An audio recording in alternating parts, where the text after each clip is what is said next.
Our guest on this episode is a digital healthcare strategist and mental health advocate. His career is focused on improving health and developing leaders. He shares his fascinating journey with us on this episode. You're listening to the PHEC podcast, episode 354. The field of public health is so broad, overlapping multiple industries.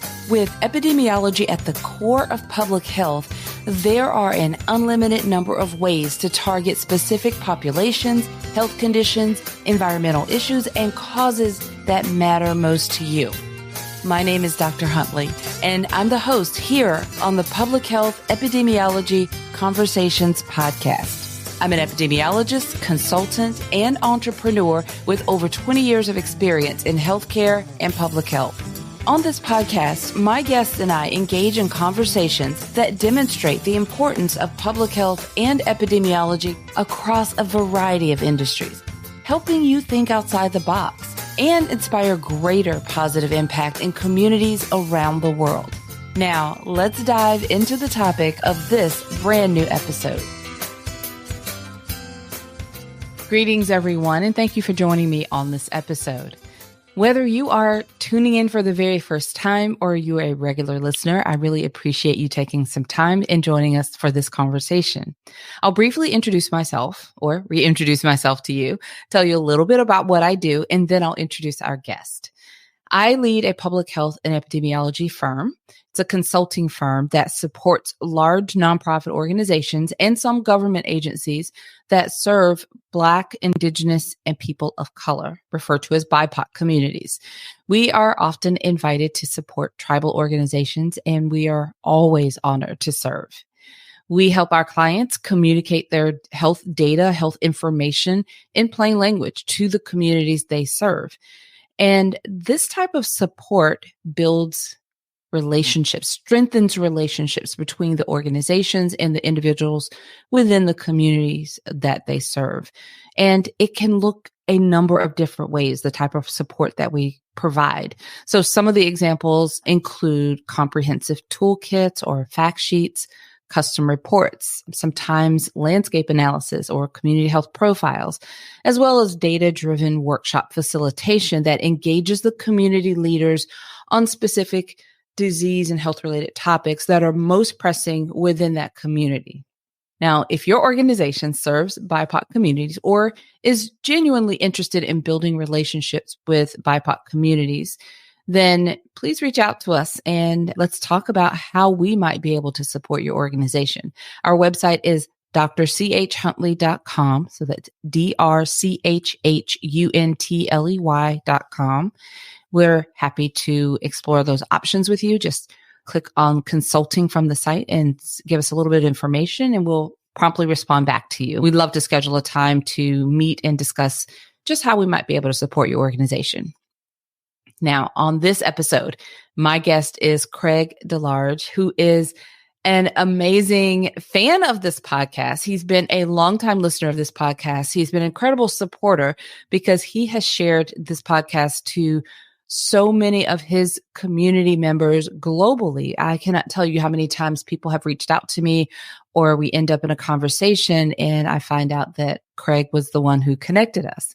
He is a very fascinating individual. He has a very intriguing journey, and we've been in connection and community for years. He's reached out to me over the years through LinkedIn. We've had conversations, meetings.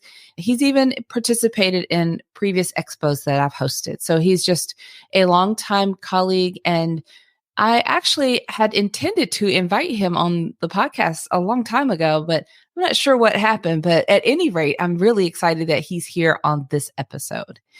We are going to discuss a lot of the innovative work that he's doing in this space of information technology, digital health, and mental health. But let me first tell you a little bit about him, formally introduce him to you, and then I'll go ahead and connect our conversation. Craig DeLarge is a digital healthcare strategist and mental health advocate and educator at the Digital Mental Health Project, where he is helping to improve the responsible adoption of digital technology in behavioral health services and therapies.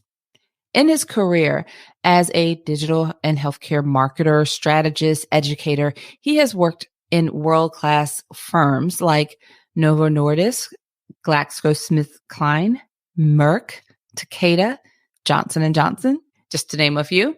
He has also taught marketing and communications, leadership, and business ethics at several colleges, including Temple University, Philadelphia University, Chestnut Hill College, St. Joseph's University, and Penn State University. His career is focused on improving health and developing leaders. He holds a bachelor's degree from Philadelphia University, a MBA from the University of Westminster, and an MPH from King's College in London. He is also a certified professional coach and published author of The Wise Working Handbook. Let's connect my conversation with Craig right now. Well, I'm excited about my guest. I say that every single time, but I do mean it. This conversation is a long time in the making. So welcome, Craig, to the podcast. How are you? I'm good and blessed. I'm so thrilled to be here. I don't know what took us so long. I guess this is just the timing for you to be on the podcast. Life happening. You have been such a fan and supporter of our podcast for years, and I appreciate you so much. A lot of our listeners were introduced to the podcast because of you sharing it throughout your journey, earning your master's, and just your natural connector, kind of personality. So I appreciate that so much, and I'm excited to dive into your story. So let's start with you just telling folks a little bit about yourself. Okay, thank you very much. So I'm Craig DeLarge, and I am a digital mental health strategist, researcher, and educator. In my consultancy, the Digital Mental Health Project, which actually this year is 10 years old, I do work to produce research and education that is about enabling a responsible adoption of digital technology in mental and behavioral health settings. And the work that I do is with company founders, investors, mental health professionals, as well as communities that are in distress, particularly from an educational and a workplace standpoint. And so my background, I'll be very succinct here, comes of 30 years in life sciences pharma industry where I was a commercial executive and a digital health innovation executive, coupled with what is about 20 years now since a mental health crisis occurred in my family that pulled us all into developing ourselves, largely through work with the National Alliance on Mental Illness, into being mental health advocates, educators, and caregivers. So 10 years ago, my wife and I decided to set up the Digital Mental Health Project, which is really about bringing our experiences, the occupational being work that we had done in health and life sciences, and the vocational being work that we've done in the mental health space. And so I like to tell people that our family member who suffers with severe mental illness 20 years later still struggles. And we've watched how unprepared the society and the system has been to address that loved one's situation. We have an 8-year-old grandson. He's going to be a grown man in a decade. Part of our vision is to have an effect on the mental health system so that when he gets to that vulnerable age, we know that most mental illness comes on human beings between the ages of 18 and 26. We want to have had a significant impact on a system that is better prepared to help him not become ill than the system that was not able to help our other loved one. And so this is what inspires us day in and day out. And we're always looking for opportunities to be of what we call loving service and having an impact in this area. The other thing I should also mention academically, so I'm an MBA, trained in business administration and design management. And thanks in part to you, Dr. Huntley, who was a great encourager to me, the end of 2022, I got my master's in public health from King's College London in global mental health. So thank you. This is the first chance I've had to thank you for how you encouraged and pushed me around that. A lot of days I was ready to give up. I remember, and Yeah, you were very welcome, but I remember that was, and it was just really me checking in, yeah, how's that coming along? yeah. But, thank you for adding that bit because that's an important piece to add, your business background, your public health. I love that combination, that MBA, that MPH. That's powerful. Thank you for sharing, the courage to be vulnerable enough to share, your personal inspiring point. And that happens to a lot of us out of our own kind of crisis or personal challenges is born, we create the solution, or maybe we go through that, we have figured something out, and then maybe we build a business around that because we want to share that with other people to have the impact. So That's right. So I have to tell you that the analogy that I love to use is that we got lemons, we made lemonade, and then we made extra lemonade to serve others. I like that. That's I right. like Yeah. that. Yeah. Yeah. And, we didn't plan it this way, the timing of this episode of the recording and when it will release, but I actually scheduled this and this is Mental Health Awareness Month. And I didn't even plan the scheduling of this episode, but it is so timely. I mean, don't misunderstand. This is an important topic every single day of the year.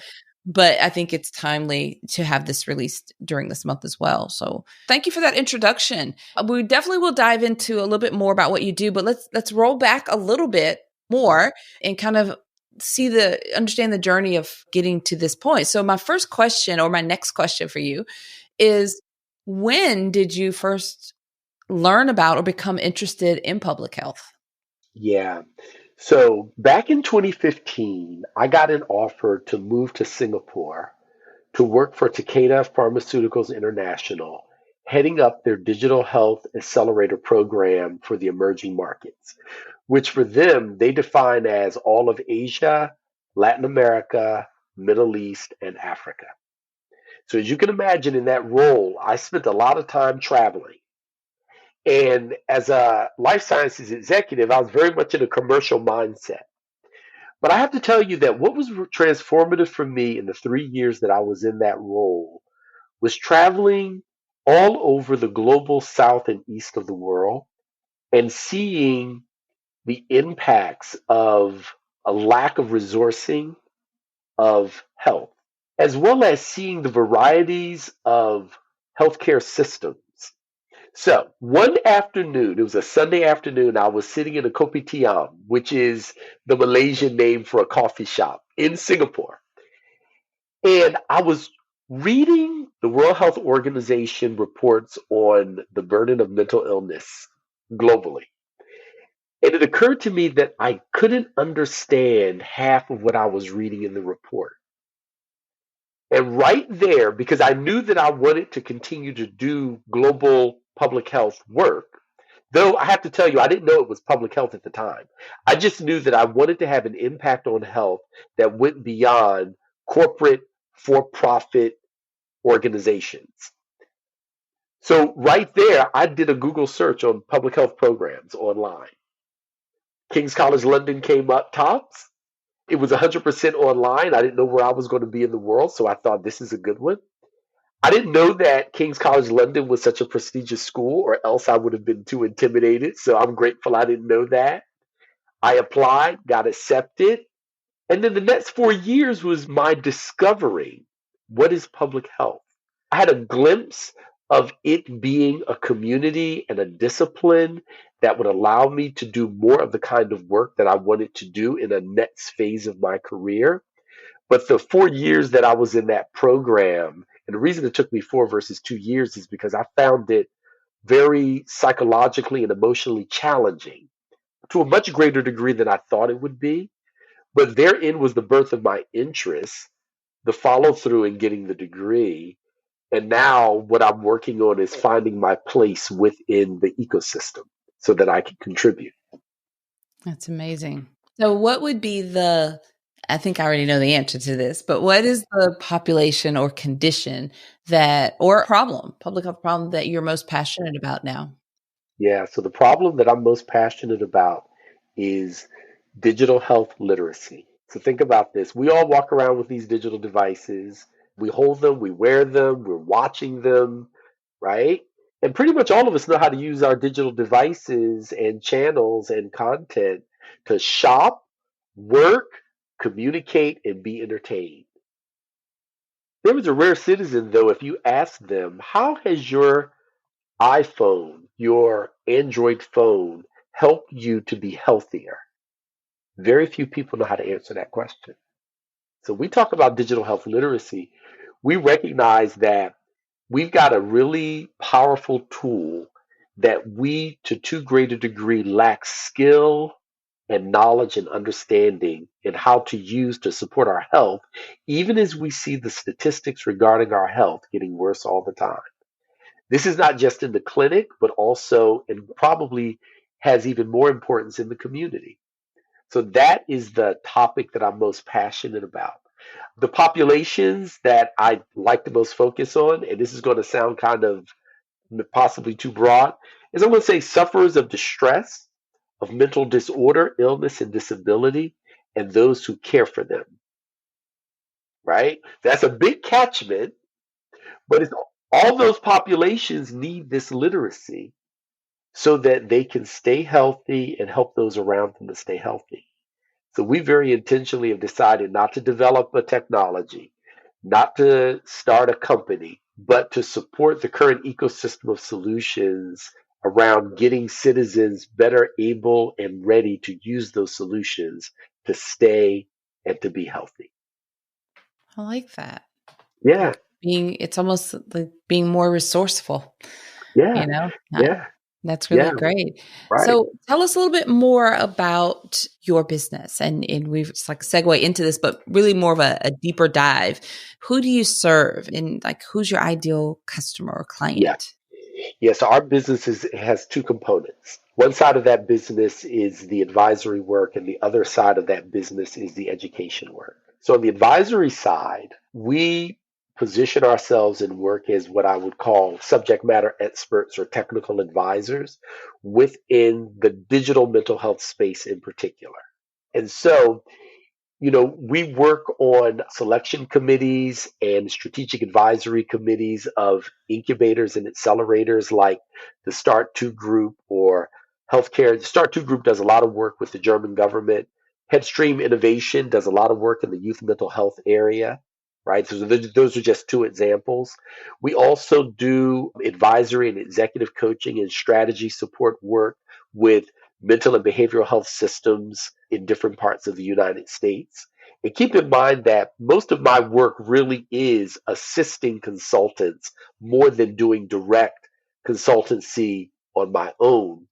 And that actually is largely probably less by design than by happenstance, just as a function of the fact that I get more calls from my network saying, Craig, come help me, than I get from people who don't know me saying, but we're working to change that over time. So that's the advisory side. Now, the education side is the development and the continued ramping up of our stress tech literacy program. And that's what we call it. When I talked earlier about digital health literacy, we branded it as stress tech literacy. How to use technology to have a healthy stress level. And we know stress impacts all kinds of other social, physical health, mental and behavioral health aspects of our lives. I've simplified that lately by calling it more tech enabled wellness, right? But there, we've developed a course that we deliver in live talks and workshops. We're about to launch an online version of it. And in time, we're going to be developing a group coaching and a community accountability aspect to it. And we do that both here in the US, overseas, and we're focusing on doing that with professionals that are focused on student wellness, employee wellness, and then mental and behavioral health more generally. So who would be your target for those services? So, medical directors in student health systems would be what maybe I should call it healthcare directors, right? Employee benefit professionals that are working on getting solutions into organizations that are focused on employee assistance programs and this sort of thing. Then consumers generally. So when you think about this, I'm going to call it the psychographic of parent that is concerned about their teenager that is using the technology unskillfully or incorrectly. When you think about the caregiver that is burning out because they're split between an elderly parent and, an adolescent or younger, right? So that's when we talk about people who are in distress. And we know that life brings us distress at every stage, in all kinds of contexts and situations. We believe that we are underutilizing technology to handle stress in our population. And so wherever that is, so you see, it's less of a demographic definition and more of a situational definition. But that's where we're working to focus, even as we're testing to see if that particular definition works. So we're still very much in a, what do you call it, the product market fit stage with our Okay. business and our content. Yeah. Nice. Nice. So this is really intriguing, and I love what you've been able to accomplish so far and how you're kind of pivoting and niching down. So this is very helpful, not to mention that you have this global experience, which also, spills into this business model. So it's really not limited to a specific geographic area. So it's really something that is it's a little brilliant there, and even like by design, but that comes out of just your background and your connections and, the way you've worked in the past and even your education and your connections are global. So this is what a great resource and an opportunity. I'm going to pivot a little bit because this is a perfect time. With the podcast, we like to do, I call it connecting the dots. And this is where, for our listeners, to be able to, because, we have people who are public health professionals and have been in this industry for a very long time. We have people that are in other industries that are learning about public health and they choose to hang out and listen to the episodes and the conversations on this podcast. And then we've got, our students and of all ranges. So I wanted to have this segment where we connect the dots, and it just really helps people to get their own applied example, their own language around what public health means, not just like a definition out of the book. So my next question for you is, how has the understanding of public health helped you better serve your community and clients and have a greater impact? Yes. So for one, I'll tell you that my studies and observation of public health has helped me to better understand the role of public health alongside and in partnership with what I'm going to call private or corporate health. I mean, I won't get into a long draw. I could talk to you another hour about what I think about that, but just appreciate that. Understanding how those two pieces of the puzzle fit together has really broadened my understanding of how health gets delivered to some parts of the society, but not others.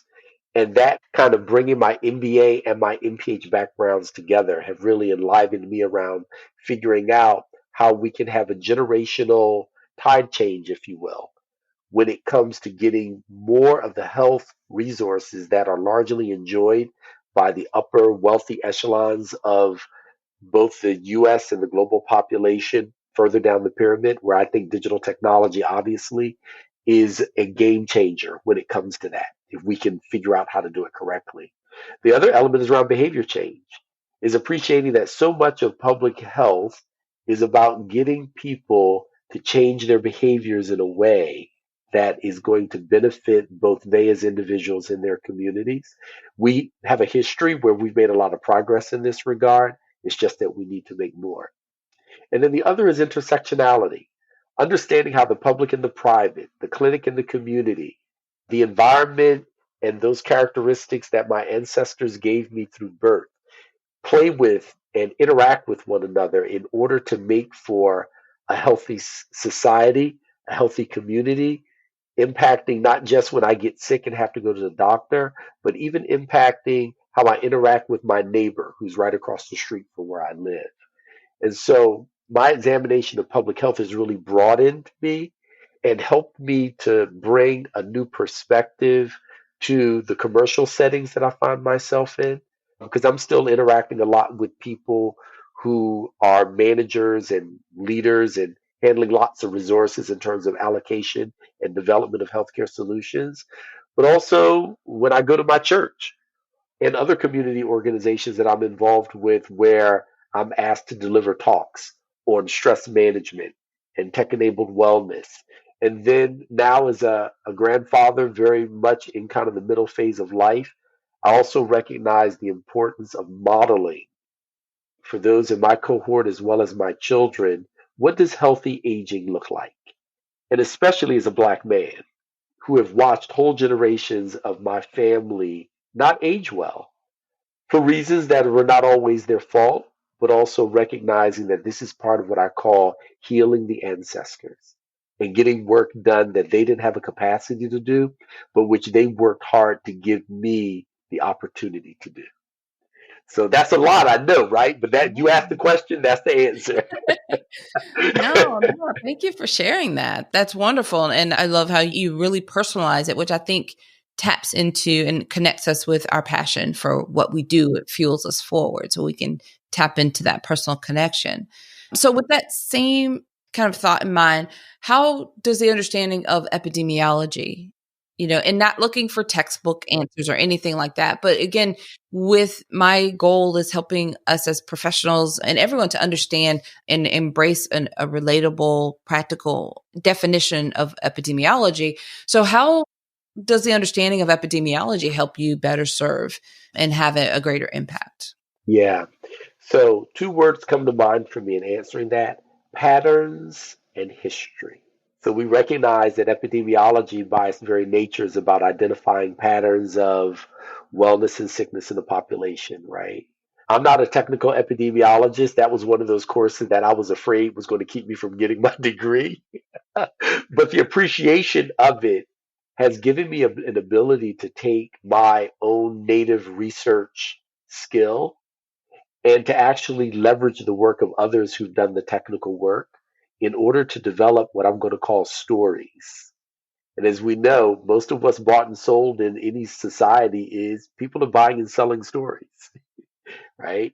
And so the capacity to tell epidemiological stories that touch the mind and the heart of decision makers that then result in us achieving the objectives that we're trying to achieve when it comes to health. That's something that I would say epidemiology is the basis for value stories, is one impact. And then when we talk about history, That's I think wonderful. that history Yeah, is hope. History I is hope. appreciate that. Yeah. When we get As an discouraged, epidemiologist, there I you go. really Okay. And hope, right? Because we have hope of a better future because we can look at the history of the progress that we have made because of epidemiology.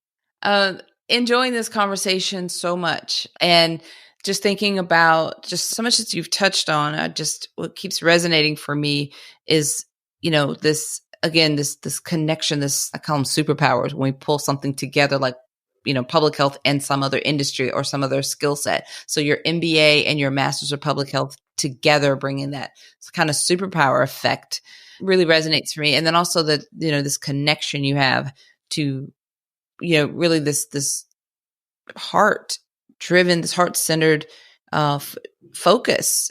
And really, you mentioned earlier the type of, when you were describing, I have to go back and listen again, but you were describing the way that you're doing this something about the focus. It was something about the heart centered. It was a language you had around. Was it lemons and lemonade? No, it was at the very beginning. You said something about the service, something about the servant, the type of Oh, I service. would say that my wife and I, we talk about our work. We are here to offer loving service. That, okay, That's it. That's loving the service. anchor. That's the That's anchor right there. Yeah. So that's what I like so much, because that resonated throughout the whole conversation. It really come out of every response you gave me. I've enjoyed this conversation. I've learned so much more about you, what's driving you, and excited to see where you go. As we wrap up, I have one more question, and this is just considering our diverse audience of listeners.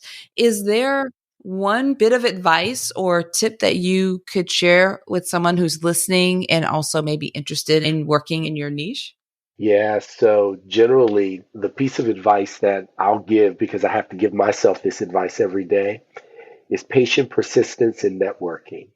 Committing oneself, and this is part of something I've learned from following you all these years, Dr. Huntley, is be prepared for 100 discussions and then 100 more and then 100 more, right? And understand that most of those are going to be dead ends and rejection. But if you can get a referral out of 25% of them that then get you another set of discussions, that eventually you find those needles in the haystack, as it were. So that's the one most consistent. Again, I give it to others, and then I have to keep giving it to myself. Is one more discussion, one more discussion. Got to keep having those discussions, right? So that's the answer to that. I love it. I absolutely love it. So much value. This has been it's like a little fireside chat, mini mastermind session here. It's been great. Yes, yes. Thank you so much for taking time, meeting with me and putting this episode together. So I know that my audience is really appreciative and going to pull a lot from it. I'll make sure that we connect, put all the links to connect with you in the show notes. But just for someone who's listening, what's the best place to connect with you? So the best place to connect with me is going to be on LinkedIn, actually. I've got a newsletter there called Stress Tech Insights. So I write this newsletter on a monthly basis, which is kind of related to the educational work I had mentioned earlier around tech-enabled wellness. But yeah, LinkedIn, that's where I camp out and where I'm easiest to be found and that sort of thing. And I welcome inquiries and discussions and colleagueship with anybody who's interested.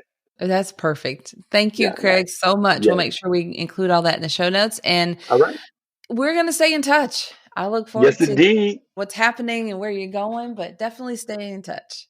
You got it. All righty. Thank you again so much. This has been such a blessing and a privilege to connect up with you and to be able to contribute to the work that you're doing, Dr. Huntley. Oh, thank you so much. It is truly my honor to have you here as my guest. So thank you. All righty.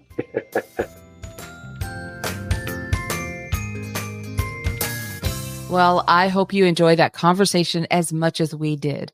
Craig is an innovative leader, an inspiring public health professional, and a loyal listener and fan and colleague.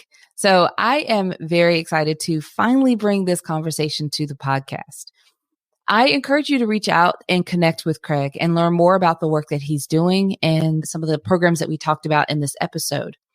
You can find all the links to connect with him on the show notes page for this episode, which is episode 354. So just visit phecpodcast.com. And once you're there, navigate to episode 354. We try to make it a little easy for you to find the podcast. One more thing before we go. Please take a moment and share this episode with someone in your network. I'm sure you know of someone that would be interested in hearing this conversation. You may not know of them, but I'm sure they're in your network. So if you share it, then that gives them the opportunity to find it and discover this podcast. If you're listening to the podcast right now in one of the podcast apps, then you can easily share this episode through a text or just share it directly to social media. At the bottom of the show notes page, you'll also find social media sharing buttons, which make it super easy to share this episode with your network. All right, everyone. Until next time, have a fantastic rest of your day. Thank you for listening to the Public Health Epidemiology Conversations podcast. Visit phecpodcast.com to find the show notes for each episode and to learn how to work with me.